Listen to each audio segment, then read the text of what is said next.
This is Martha Burk with an Equal Time Minute. In January, we celebrate the birthday of Martin Luther King Jr., one of the greatest icons of the 20th century.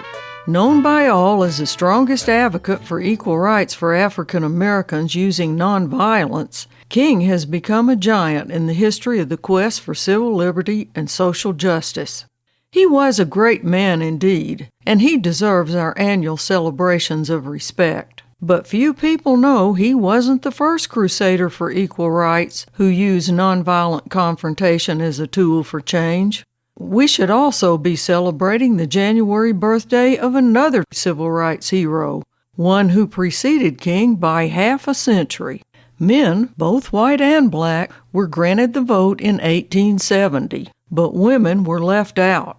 In 1913, 52 years before King led the march from Selma to Montgomery for the right to exercise their vote freely without intimidation, Alice Paul was leading an 8,000-person Washington, D.C. march in a quest for that most basic right for women, the vote.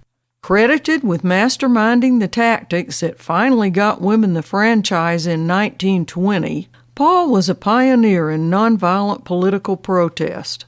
She organized the first group of American citizens in history to picket in front of the White House fence in 1917.